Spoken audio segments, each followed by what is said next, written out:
ধন্যবাদ আমার শ্রদ্ধেয় শিক্ষক এবং সামনে উপবিষ্ট সকলকে আমাকে আজকের এই উপস্থাপনার মহান মঞ্চে কিছু বলার সুযোগ করে দেওয়ার জন্য। আমাদের আজকের উপস্থাপনার বিষয় হচ্ছে কাজ নিয়ে আমরা কিছু উপস্থাপন করব এবং আমি আনন্দময়ী বালিকা উচ্চ বিদ্যালয়ের একজন শিক্ষার্থী এবং আমার নাম মিম রহমান। আমি অষ্টম ক শাখার একজন শিক্ষার্থী। তাহলে আমরা আজকে জানবো কাজটা আসলে কি।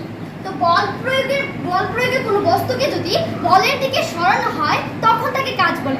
দেখুন, আমরা যখন একটি বলকে প্রয়োগ করব, মানে বল প্রয়োগের মাধ্যমে একটি বস্তুকে যখন সরাবো তখনই কাজটা মূলত ঘটবে। কিন্তু আমরা যদি বল প্রয়োগ করছি ঠিকই, কিন্তু বস্তুটিকে সরানো যাচ্ছে না, তখন সেটি কিন্তু কাজ হবে না।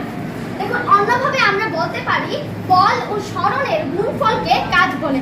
তো আমরা কাজের শর্ট ফর্ম সেটা হচ্ছে W, যাকে আমরা বলি ওয়ার্ক। তাহলে work equal to F into S, অর্থাৎ ওয়ার্ক ইকুয়াল টু কাজ সমান সমান বল গুণ সরণ। এখন আবার আমরা কাজের একককে জুল বলা হয় থাকি, যাকে আমরা ইংরেজি অক্ষরে যে দ্বারা প্রকাশ করি। ধন্যবাদ মাননীয় শিক্ষককে আমাকে আজকের এই উপস্থাপনাটি শেষ করার সুযোগ করে দেয়।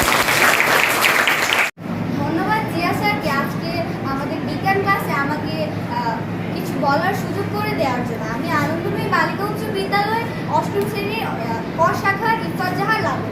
আজকে আমার উপস্থাপনার বিষয় হচ্ছে কাজ। বল প্রয়োগে কোনো বস্তুকে যদি বলের দিকে সরানো হয় তাহলে তাকে কাজ বলে। অন্যভাবেও আমরা বলতে পারি যে বল ও সরণের গুণফলকে কাজ বলে। কাজ মানে হচ্ছে ওয়ার্ক। ওয়ার্কের শর্ট ফর্ম হচ্ছে W কে আমরা প্রকাশ করতে পারি F ইন্টু S দিয়ে। F সমান বল আর S সমান সরণ, আর কাজের একক হলো জুল। ধন্যবাদ সবাইকে আমার উপস্থাপনাটি মনোযোগ দিয়ে শোনার জন্য।